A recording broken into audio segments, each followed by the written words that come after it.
Bonsoir, jeudi 19 juin 2014, voici l'essentiel de l'actualité en Alsace et les titres que nous développerons ensemble. Le projet de loi sur la transition énergétique relance le débat sur la fermeture de Fessenheim. Les antinucléaires s'inquiètent. Nouvelle étape pour le projet de contournement autoroutier de Strasbourg. 4 candidats viennent d'être sélectionnés.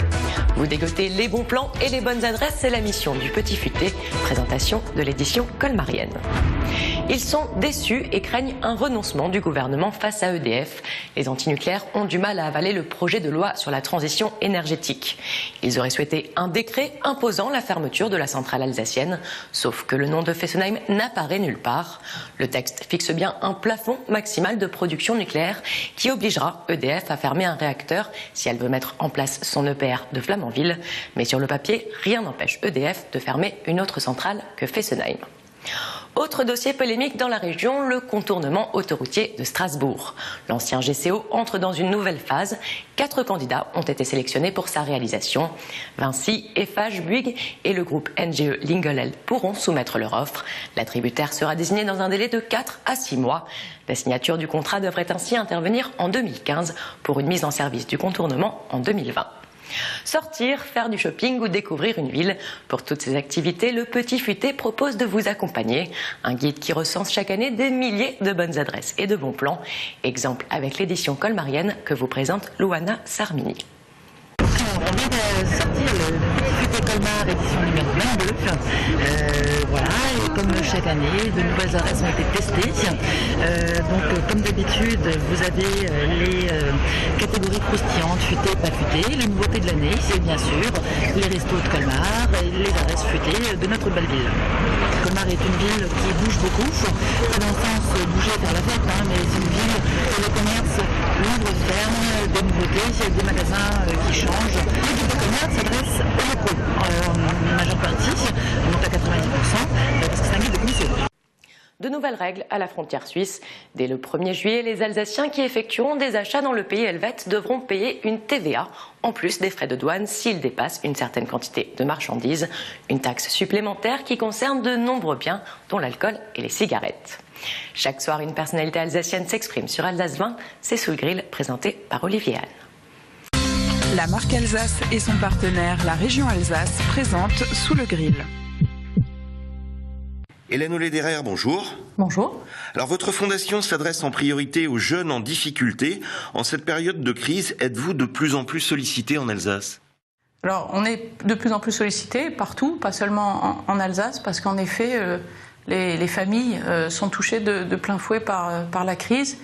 Et nous avons de plus en plus de situations difficiles. Je dirais que les situations que nous avons à accompagner sont surtout de plus en plus lourdes. Alors vous avez organisé il y a quelques jours une braderie solidaire. Est-ce que, comme on l'entend souvent, la solidarité, elle, fonctionne aussi plutôt toujours bien dans notre région, malgré cette crise ? Oui, vraiment, les Alsaciens étaient au rendez-vous. Nous avons monté un magasin éphémère, je dirais, sur une journée, avec des produits intéressants. Et du coup, mais aussi, j'ai senti que les gens venaient nous aider pour soutenir les mamans en difficulté. Donc on a même dû fermer avant l'heure annoncée parce qu'on n'avait plus rien à vendre. On a été dévalisés. Alors les apprentis d'Auteuil n'est sans doute pas l'organisme le plus médiatique dans son domaine et pourtant vos 135 collaborateurs s'occupent de 500 enfants en Alsace. Pourquoi cette relative discrétion ? Alors je crois c'est un petit peu dans les gènes de la fondation peut-être de travailler un peu discrètement. Alors on essaye maintenant de faire un peu mieux connaître notre travail. Je crois que nous sommes connus dans le milieu professionnel, connus et j'espère reconnus par les compétences. Et puis le grand public nous connaît peut-être pas encore assez. Et c'est une partie de mon travail, peut-être, de faire en sorte que notre notoriété s'améliore. Alors vous êtes une fondation d'origine catholique. Est-ce que c'est restrictif pour vos actions et notamment pour l'accueil de ces jeunes ? Non, bien entendu, l'ADN, les jeunes sont catholiques et nous restons très clairement une fondation qui est basée sur un projet chrétien. En revanche, nous accueillons bien entendu des jeunes de toute origine sociale et confessionnelle. Ça serait d'ailleurs impossible pour nous de travailler autrement. Alors vous l'avez dit, des jeunes en difficulté de plus en plus grave. Quelles sont vos priorités dans ce domaine pour les prochains mois dans notre région ? Alors je crois qu'il y a 3 axes qui me semblent vraiment importants. Je dirais la lutte contre le décrochage scolaire, qui est une de nos priorités. Donc accompagner les jeunes qui se retrouvent en difficulté à l'école, et puis parfois les raccrocher et les réconcilier avec les apprentissages, en créant aussi des formations professionnelles pour eux. Le soutien aux familles, parce que nous pensons que vraiment c'est en agissant le plus tôt possible qu'on peut peut-être éviter que les situations s'aggravent et que les situations donc s'empirent et qu'à un moment les jeunes soient séparés de leurs parents parce qu'il y a des conflits trop lourds. Et puis peut-être, je dirais, un axe également autour de l'insertion professionnelle des jeunes les moins diplômés. Le chômage touche l'ensemble des jeunes, mais sans diplôme, c'est vraiment, vraiment dur d'intégrer le marché de l'emploi. Et là-dessus, nous essayons aussi de les accompagner. Hélène Lederer, merci. La marque Alsace et son partenaire, la région Alsace, vous ont présenté Sous le grill. Les Strasbourgeois amateurs de lecture.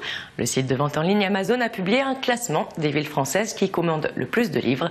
La capitale alsacienne arrive en 5e position.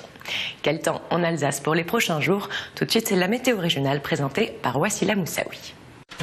La météo, avec le groupe Stylet, qui depuis plus de 45 ans souffle le chaud et le froid pour votre confort.